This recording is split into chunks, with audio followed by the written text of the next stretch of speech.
I accidentally connected to my wife's car Bluetooth and overheard her talking to my best friend. Once he signs the house over for the tax benefits, we'll have everything we need to start our new life without that pathetic fool, she said. They laughed. I stayed quiet and kept playing the role of the perfect husband for the next 97 days. This morning, I woke up to 42 missed calls. I've been reading stories like this on here for years. Never thought I'd be writing my own. Funny how life turns. It was a regular Tuesday, nothing unusual. April 16th. I remember it because it was the day before our monthly bills were due, and I was going over our budget like I always do. Mary, 37, and I, 39, have been married for 11 years. Solid marriage, or so I believed. We had routines. She went to her book club every Tuesday, and I usually stayed late at work catching up. About 3 months ago, I left work early due to server issues. They let us go around 2:30 p.m. I figured I'd swing by Costco since we were running low on the basics. TP, coffee, and those dark chocolate sea salt caramels Mary loves. Just regular married life, right? I was sitting in the Costco parking lot, flipping through Spotify to find that podcast Carl had suggested about investing. Without thinking, I hit connect on Bluetooth. Normally, it links to my car, but this time, it connected to Mary's Highlander. Strange. Her car shouldn't be anywhere near here. Her book club meets across town at Rita's. Before I could disconnect, I heard laughing. It was Mary's laugh, the real one, not her polite social laugh. Then I heard Dylan's voice, my best friend since college. I froze, forgot about the podcast. My finger hovered over the disconnect button. Their voices were loud and clear. Mary must have left her phone connected while sitting inside the car. "He seriously has no idea," she said, a little buzzed from wine. "Brian thinks I'm at book club right now." Dylan laughed. "And he thinks I'm at that finance conference in Cleveland. He's always been so trusting. Remember when we almost got caught at your sister's wedding?" I sat there, frozen, like moving would somehow alert them. My stomach dropped. "That was too close," Mary said. "But it won't matter soon. Once he signs the house over, we'll have everything we need to start fresh, without that clueless idiot." They laughed again. At me. "What's our timeline?" Dylan asked. "How long do we need to keep this up?" 3 months max, she answered. "My financial advisor said the capital gains exemption works best if we wait until after filing taxes. Brian already believes putting the house in my name is smart because of my self-employment." 3 months. Exactly 97 days until our next tax appointment, the one Mary had already scheduled with her so-called trusted advisor. I sat in that parking lot, listening to them talk about their future, how they'd been seeing each other for 2 years, how Dylan had played my friend while sleeping with my wife, how Mary had been moving money from our joint account to a hidden one. My hands shook so bad I dropped my phone. The call ended. I stared out the windshield, mind racing. 11 years of marriage, a lifetime of friendship. Gone. I don't remember how I drove home. I know I sat in the driveway for nearly an hour, flipping through old photos, barbecues, fishing trips, Dylan's birthday toast about friendship. The anger came in waves, first hot, then cold. I wanted to destroy everything, confront her, call everyone. But then I remembered. They called me pathetic. They laughed about fooling me. They wanted everything. The house, my pride, maybe even my retirement. That's when I decided they wouldn't win.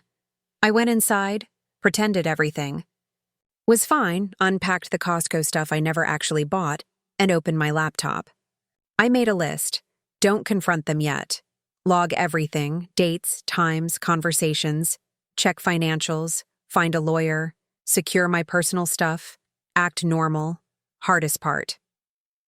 That night, I created a new Proton Mail account, downloaded Signal onto an old phone, started recording my conversations with Mary, and took screenshots of our accounts. She came home around 9 p.m., smelled like cologne, wine in her cheeks. I was on the couch watching Ozark. I smiled and asked how book club went. "Oh, good," she said, vague as ever. "We're reading that bestseller everyone's talking about." I nodded. "I ordered pizza. There's some left in the fridge." She looked almost surprised at how calm I was. Maybe she expected a fight. Instead, I kissed her on the cheek and went back to the show. The next morning, I called in sick. As soon as she left, I tore the house apart. Found a second phone in her gym bag, bank statements for an account with almost 40K, printouts of emails between her and Dylan hidden in a tampon box. Classic move. I took photos of everything, then put it all back perfectly. That afternoon, I met with Arlene, a divorce attorney I found through Reddit. She laid it all out. Gather evidence, be patient, don't tip your hand. Once they know you know, they'll rush the plan, she said. Stay 10 steps ahead. Those 97 days were torture. Every morning I woke up next to the woman planning to ruin me.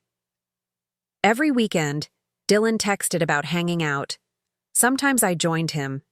We drank beers, played video games. I watched him smile at texts from Mary while she sat just a few feet away. I became the ideal husband, fixed things around the house, bought flowers, even suggested we update our wills, which gave me access to more financial info. I even brought up the house transfer myself, saying I'd read about the tax perks.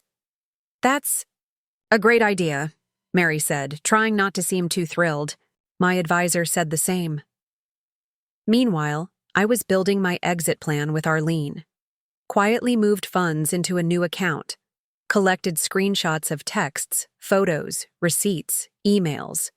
Found their secret Google Photos album. Downloaded their full chat history using an old iPad linked to Mary's iCloud. Recorded calls. Had Carl at work help recover deleted files from our PC. Hardest part? Acting normal around everyone. When my brother Andrew asked if something was wrong, I wanted to spill everything. Instead, I blamed work stress. Time crawled. Some nights I lay awake, wondering if I should just blow it all up. But then I'd remember the way they laughed at me. That kept me going. Day 75. Mary reminded me about the upcoming tax meeting. Day 89. Dylan invited me to his cabin for a guys' weekend, the one right after the tax meeting. Day 93. Arlene and I finalized the plan. Day 96. Dinner with Mary's sister, Rita. Mary barely looked up from her phone, probably texting Dylan. When Rita asked if we were okay, Mary jumped in, saying we were happier than ever. Then came day 97, the day they thought they'd win. The day of our tax appointment. But I had my own appointment that morning, and it wasn't with their advisor. I'll post the update tomorrow. My phone hasn't stopped blowing up since this morning. 42 missed calls. Stay strong, brothers. Update coming soon. The last few months were their own version of hell, and everyone keeps asking how I managed to stay calm. So here's everything that happened between discovering their betrayal and carrying out my plan. The morning after I overheard Mary and Dylan, I woke up feeling like I'd been hit by a truck. For about half a minute, I thought maybe it had just been a nightmare. Then Mary rolled over, kissed me on the cheek, and asked if I could pick up her dry cleaning after work. The same dry cleaning that probably included outfits she wore on dates with my best friend. I smiled and said sure, then walked into the bathroom and threw up. That became routine, looking normal on the outside while falling apart inside. I downloaded a mood tracking app someone on Reddit suggested for anxiety, and started logging everything. The first 2 weeks were mostly anger and FML entries. By day 7, I kicked off Operation Don't Be a Pathetic Fool, a name inspired by their lovely nickname for me. First, I gathered intel. I made a hidden Google Drive folder with an evidence system that would make a conspiracy theorist proud. Timestamps, locations, false alibis. I tracked Mary's claimed whereabouts versus her real location through our family plan. She had turned off Instagram location, but forgot I could still see her GPS through our T-Mobile account. Huge mistake. By day 12, I'd met Arlene, a lawyer, for the second time. She gave me 3 options ranging from total destruction to a clean break. I chose option 4, calculated justice. We started laying out a plan to protect my assets while collecting evidence. Turns out Mary's secret bank account wasn't as hidden as she thought. She'd been siphoning money for over a year, $200 here, $300 there, adding up to nearly $40,000. That explained our tight budget. On day 15, Dylan texted asking if I wanted to catch the game at his place. I wanted to smash my phone, but instead replied, "Sure, sounds great," with a beer emoji. I went, sat on the same couch where I'd seen him and Mary cuddling in Google Photos, and listened as he talked about some girl he was casually seeing. A fake girlfriend, clearly just a distraction. I nodded and asked questions while he lied to my face. When he went to the bathroom, I planted a small voice recorder under his coffee table. Not my proudest moment, but desperate times. By day 23, I started baiting Mary by leaving my phone in obvious places while acting distracted. Sure enough, she snooped twice. Joke's on her, I created a decoy. My real conversations with Arlene were on a separate phone hidden in my gym bag. She found exactly what I wanted her to: web searches about tax benefits, transferring property, and capital gains exemptions. She thought she was outsmarting me. Day 30 hit me hard. I sat in my car at the Target parking lot over lunch, staring into space, almost ready to quit. I texted Andrew, asking to grab a beer. I didn't say much, just that Mary and I were having problems. He didn't push, just listened. And that night saved me more than he knew. By day 42, Mary suggested we have Dylan over for dinner. I countered with inviting Madison too, Mary's friend, who I suspected knew everything. Mary hesitated but had to agree when I said I already asked Madison and she was free. That dinner was a masterclass in tension. Dylan kept following Mary into the kitchen. Madison kept shooting me guilty looks. I kept the wine flowing and my face neutral. 3 bottles later, when Mary and Dylan stepped outside for a smoke break, neither of them smokes. Madison leaned in and asked if I was really okay with everything. I acted clueless. She looked confused, then realized she'd slipped up and spilled her wine trying to backtrack. That confirmed it. She knew. I walked her to her Uber and casually asked how long she'd known Mary and Dylan were so close. Her expression said everything. By day 50, I created a fake email trail about a possible bonus and left it open on our shared iPad. Within hours, Mary started asking about work and whether anything exciting was happening. I said there might be a bonus and she suggested we renovate the bathroom, the one she was clearly planning to enjoy with Dylan. I smiled and said that sounded great. Day 63, Mary left her Apple Watch in the bathroom. A text popped up from Dylan. "Miss you already. 34 more days." They were literally counting down. I took a photo and added it to the folder. Then I made her favorite breakfast, blueberry smiley face pancakes, while she texted him back. That night, I pretended to have a nightmare and sat up gasping. Mary asked what was wrong, and I said I dreamed she was leaving me. She held me and promised she'd never do that. I let her say all the right things while I stared at the ceiling, counting the days. By day 71, I ran into Rita, Mary's sister, at the store. She was cold, barely made eye contact. Clearly, Mary had been painting me as the villain to her family, setting the stage for her exit. Rita said something like, "Mary deserves to be happy." I just nodded and asked about her kids. Kill them with kindness, right? Day 75. Carl from work invited me to happy hour.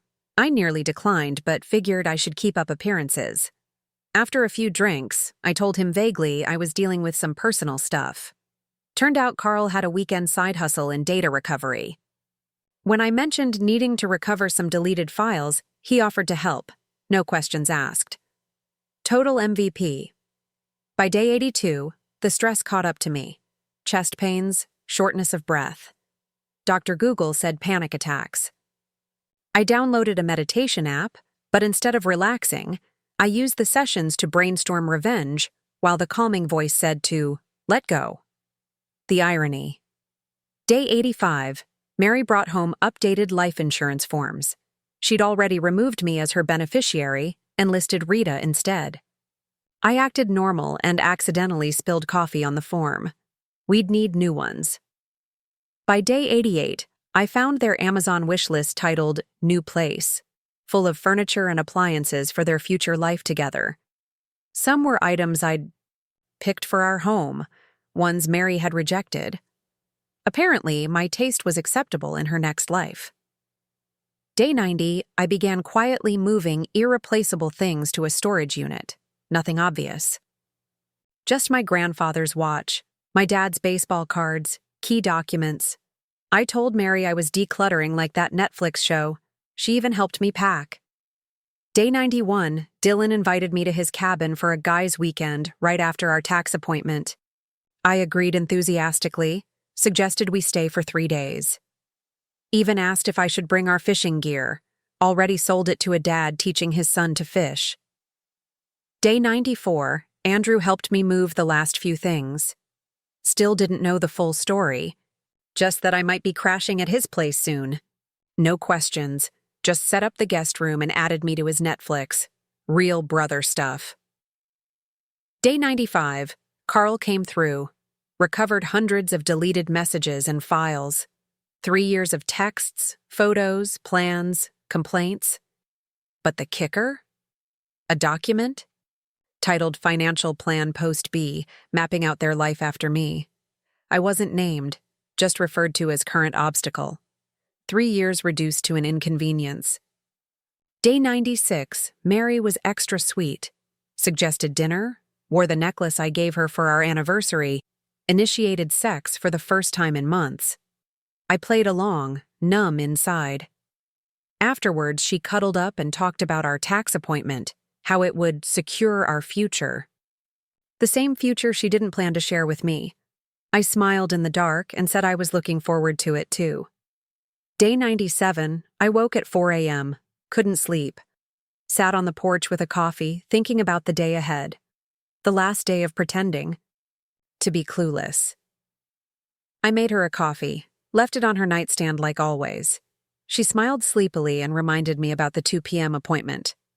I kissed her forehead and said I hadn't forgotten. I had another meeting at 9 a.m., one she didn't know about. By 10:30, everything was already set in motion. Tools. The wheels I'd spent 97 days carefully setting in motion had finally begun to turn. I sent 1 group text, made 3 calls, signed 5 documents, then shut off my phone, got in the car, and drove to the place where I'd stop pretending to be the perfect husband. The next time I turned my phone back on, I had 42 missed calls, 16 voicemails, 93 texts, and absolutely 0 regrets. The final update goes up tomorrow. Writing this out has been strangely healing. Thanks for listening, Reddit. Stay strong. Brothers. Final update. First off, thank you for all the support on the last posts. Never expected this kind of response. My DMs are overflowing. For those asking if I'm okay, I'm working on it, 1 day at a time. So day 97, the day everything came together. I woke up at 4:27 a.m. according to my Fitbit. Couldn't sleep. My stomach was doing flips. Not from anxiety, but this strange combo of relief and anticipation. 3 months of pretending were about to be over. Mary was still asleep, curled, up on her side like nothing was wrong. Like she hadn't spent years lying to my face. I got up, quietly made coffee, and sat on the back deck, just watching the world wake up. Mrs. Henderson walking her noisy Pomeranian, the FedEx guy dropping something off at the Millers. Normal life carrying on, while mine was about to blow up, on purpose. At 7:30, Mary's alarm went off. She walked into the kitchen half awake, kissed my cheek, and reminded me about our important tax appointment at 2 p.m. I smiled and asked if she wanted breakfast. She looked surprised but said yes. I made her favorite, avocado toast with that everything bagel seasoning she loves. While I cooked, I casually said I might be a few minutes late to our appointment due to a quick meeting. Her face changed. For a split second, a flash of panic, then she recovered, asked if we should reschedule. I told her I'd meet her at the office instead of driving together. She looked relieved. Their plan was still on. She left at 9:15 for her morning appointments. I watched her drive off, probably texting Dylan to say everything was still going as planned. The moment her car turned the corner, I got to work. First stop, the bank. Not the one we usually used, this was across town. I'd set up a new account there 3 weeks earlier. I deposited the cashier's check I got from selling my old Mustang, the same car Mary always hated, but Dylan admired. The teller smiled as she processed it, having no idea she was helping execute a 3-month revenge plan. Next, my lawyer Arlene's office. Everything was ready. 6 documents needed my signature. 3 months of planning reduced to a pile of legal forms. I signed every one. With each page, I felt a weight lift. Arlene handed me a flash drive with all the evidence, texts, bank records, photos, recordings. All triple backed up, copies on my email, cloud, and a spare drive. Arlene asked if I was sure. This was the point of no return. I just nodded. I'd never been more certain. By 11:30, I arrived at Andrew's place. My brother had cleared out his spare room just like he promised. I dropped off my last bag, plugged in my laptop, and opened a file labeled Day 97. My checklist stared back. 8 steps to take my life back. Step 1, send the email. I wrote it weeks ago, revised it with Arlene 4 times. It went to 14 people, both our parents, close friends, Mary's sister Rita. Not angry, not dramatic, just facts. I explained I was ending the marriage due to Mary's long-term affair with Dylan. I included just enough proof to make it undeniable but not explicit. I asked for privacy, then hit send. Step 2, social media.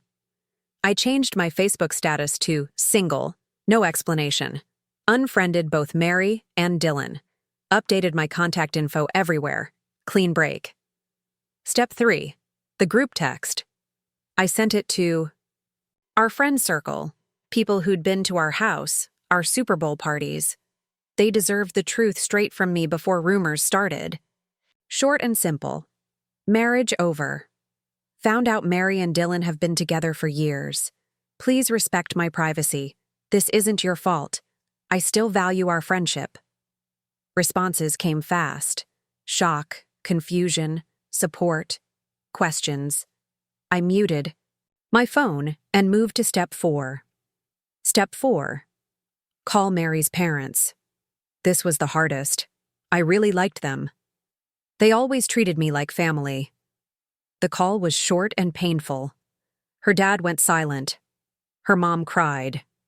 I apologized for the delivery, thanked them for welcoming me in. They didn't deserve a text or email. Step 5, transfer the money. I sent exactly half of our joint savings to Mary's personal account, not a cent more or less. In the description, I wrote, "Your share, goodbye," then moved my half to my private secure account. Step 6, text to Mary. I timed it for 1:45 p.m., 15 minutes before the fake tax appointment. I'd written and rewritten this message a dozen times.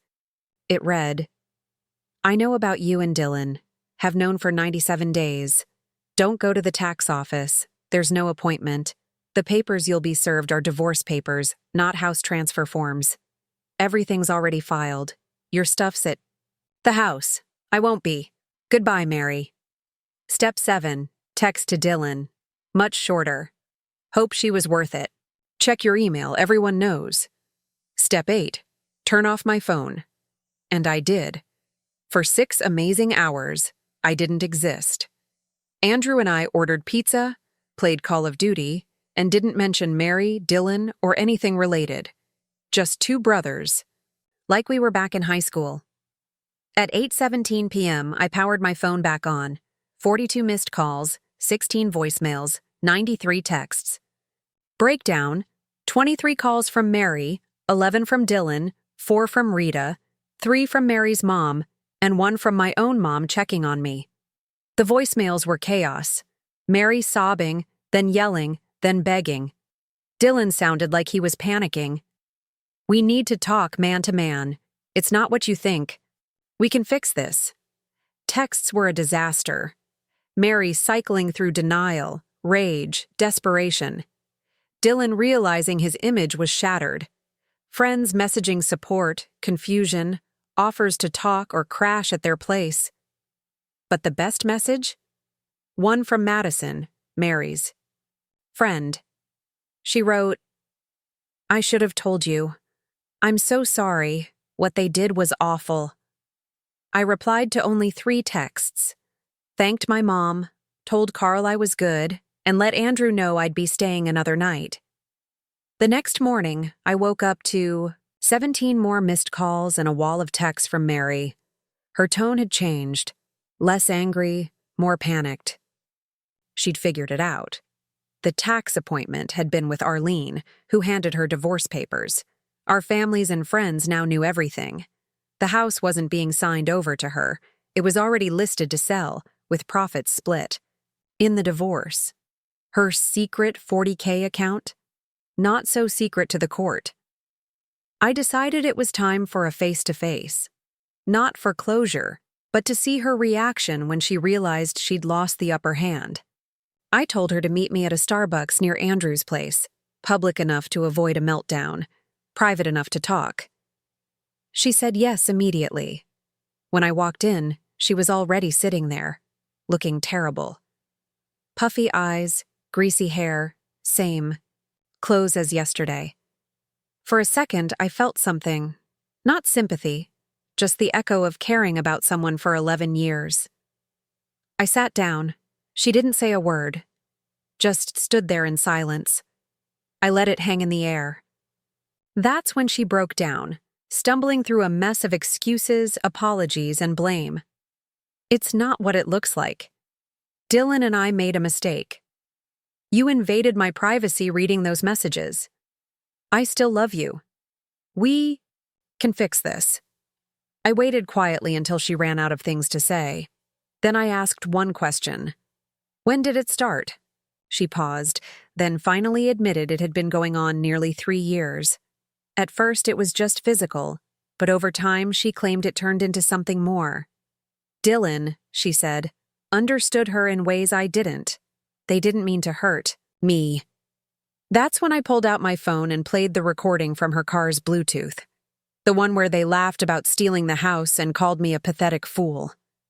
Her face drained of color. I told her everything. How I'd known, for exactly 97 days. How I documented every lie, every meeting, every dollar she thought she'd hidden. How the tax loopholes they were so proud of had quietly been shut down without them realizing. She started crying again, said Dylan had pushed for it, that she had doubts. Then she asked if there was still a chance for us. I looked at her, this stranger wearing my wife's face, and felt nothing but the dull echo of what used to be love. I told her the divorce papers had already been filed. The terms were fair, and if she fought them, she'd only lose more. Money, dignity, reputation. The evidence was solid.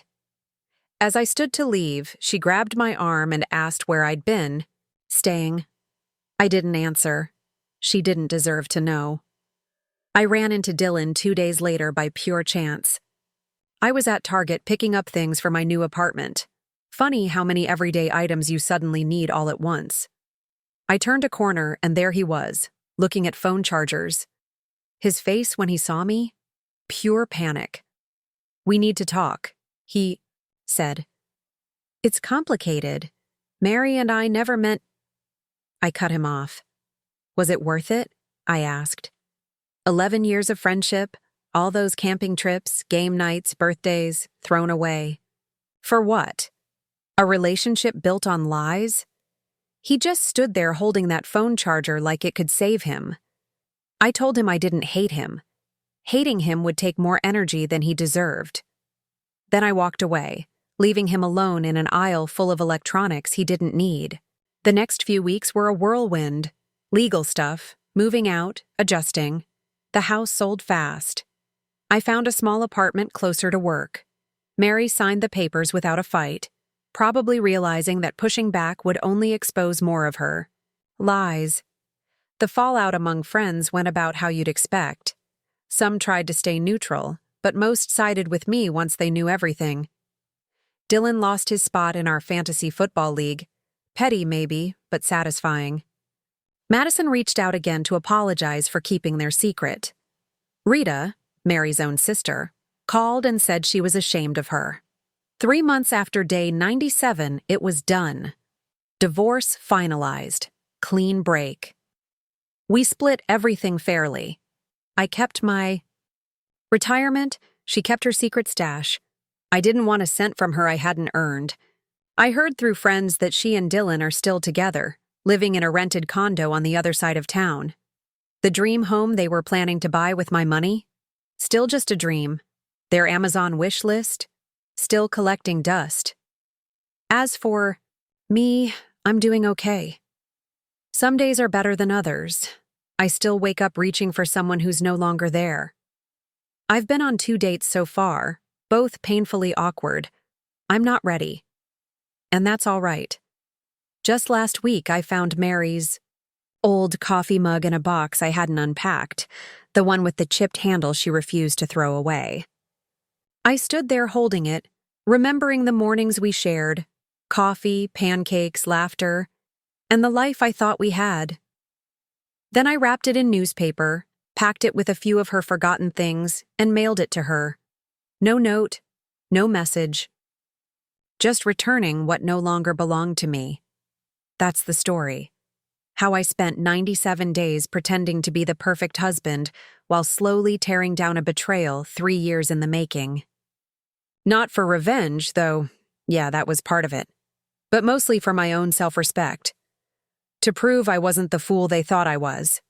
If you're reading this and going through something similar, hang in there. It doesn't get better, right? Away. Not completely, but eventually, it gets better. Stay strong, brothers.